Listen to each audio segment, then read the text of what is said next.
118.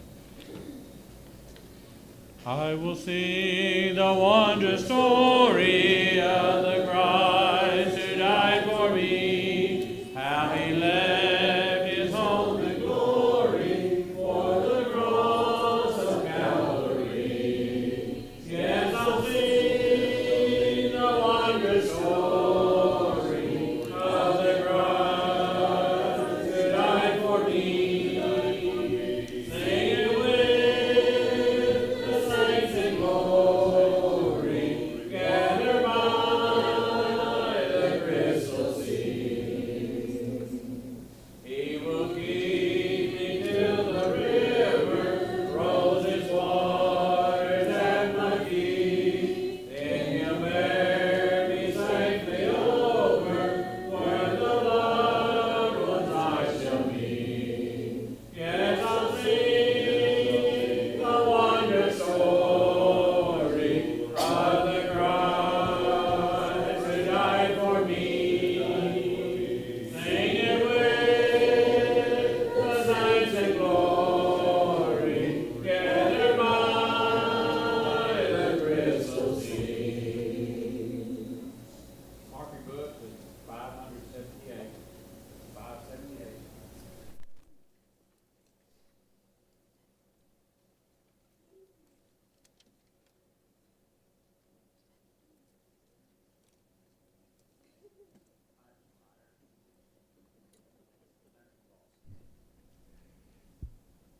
One thing is true: when you go to bed at 12 o'clock and get up at 4:30, you have to sleep really fast to get in your 8 hours.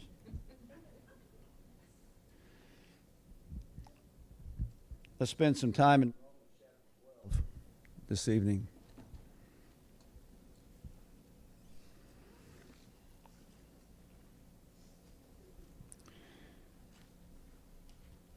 In the paragraph from verse 3 through verse 8 speaks of different members, the way they function in the body. But I want to focus in beginning with verse 9. Love must be sincere. Hate what is evil. Cling to what is good. That's where it begins for us, because we are very well aware of what evil does, the destruction that it perpetrates. Verse 10 goes on to say, be devoted to one another. And there is a truth and a principle that says that if you can't do it for yourself, do it for the love, for the ones you love. If you can't do the right thing for yourself, do it for the ones that you love, that you would never want to harm. Be devoted to one another in brotherly love. Honor one another above yourselves. Do we understand the clear principle that ultimately sin is the ultimate selfishness? That's what sin is. It's selfishness. It's without regard to God's will. It's without regard to the damage it does. It is totally about what it might mean to me in the area of instant gratification. And you can make all sorts of applications to that, but that's true about being overly angry. You get angry with someone and you begin to slander them and badmouth them and do evil things against them. That's just as harmful. Can be just as harmful as anything that we can do. So, as we point a finger, there are still fingers pointing back at us. So we need to understand all the implications of what that means and to realize, as Jesus said in John 8, in regards to the woman caught in adultery, let the one who is without sin throw the first stone. Never be lacking in zeal, but keep your spiritual fervor serving the Lord. Finish this statement for me. An idle mind is... So, I got a fly that's trying to fly in my ear. Idle mind is the devil's workshop. So, a busy mind does not give the devil an opportunity. He doesn't have too many places where he can get in if we're occupying our time with good things. Be joyful in hope, patient in affliction, faithful in prayer. I want to go back to the patient in affliction. Have you ever dealt with a problem that was an ongoing problem? Maybe it's physical. Maybe it's a bad back. Maybe it's a bad knee. Maybe it's chronic headaches. And you wonder, you take medication for it. You go to the doctor. The doctor is very limited on how he can help you relieve the pain and the discomfort and all that goes with it. And it's frustrating, isn't it? I've had situations like that.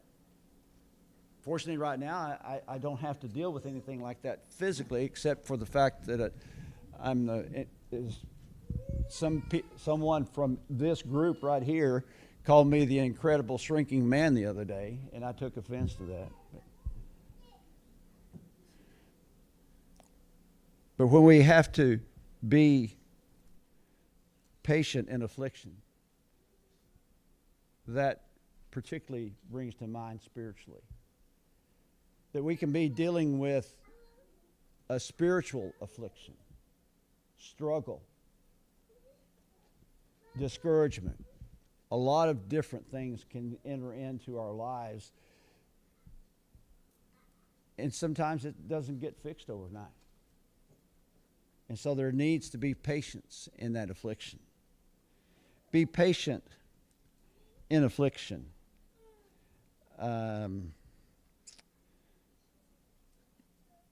Faithful in prayer. If you got a pen with you, and don't do this to your phone, but underline that one. Be faithful in prayer. Be faithful in prayer. Be faithful in prayer like you're faithful to your spouse. You're not just faithful every once in a while. You're faithful to your spouse 24 hours a day. Faithful in prayer like you're faithful to the Lord. Be faithful to Him 24 hours a day. Faithful in prayer. Constant in prayer. 1 Thessalonians 5 tells us, pray without ceasing. Pray, pray, pray. You want to know more about that? Tune in Tuesday night. We're going forward with our class on prayer on Facebook on Tuesday nights. Faithful in prayer. Share with God's people who are in need. Practice hospitality. In our minds, hospitality is what? Inviting people over. Taking people out to lunch. All of those things. Hospitality includes that. It's not confined to that. Hospitality can be seeking out someone that maybe anybody. Maybe it's somebody that you love talking to, and you can't wait to talk to them again. And you go and you seek out that person, and man, you want to have a conversation. I have a best friend. We don't see each other very often, but when the two of us get together, we're like a couple of piranhas. I mean, we are just talking and listening and sharing, and I mean, we will talk for. We act like a couple of old women. No, I shouldn't have said that. Sorry, I shouldn't have said that. I mean, we talk and talk and talk. And I can't wait to see him next time, because that'll still be true. And so, hospitality is about caring for somebody else and taking that care of the heart into action and into words. Bless those who persecute you. Bless and do not curse. Rejoice with those who rejoice, and mourn with those who mourn. Spend yourself. Sometimes we're a little bit reluctant to spend money. Sometimes we're a little bit reluctant to spend time. We're a little bit reluctant to spend the things that are valuable to us. Spend yourself by investing yourself.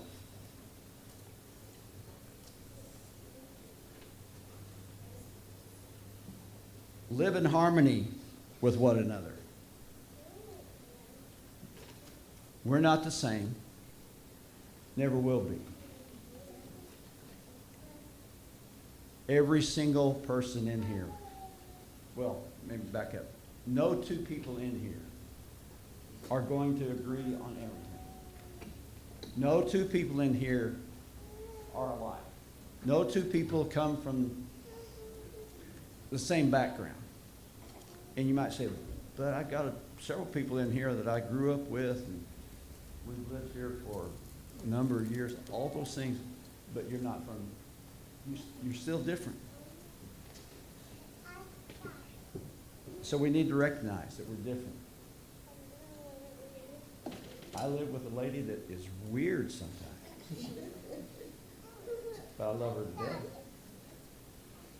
And you better not try to hurt her. You got me to deal with.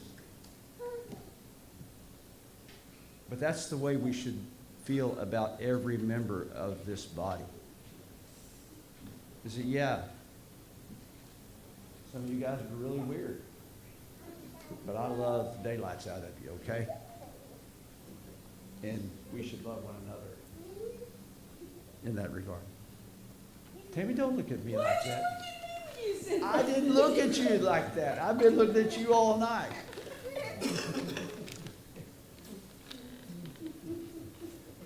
Do not be proud, but be willing to associate with people of low position. Don't be conceited. You know why? The reason we shouldn't be conceited is because, let's be honest, we're not all that, are we? We're not that good. We haven't done anything or said anything or accomplished anything to be conceited about. So let's stop it if we're doing that.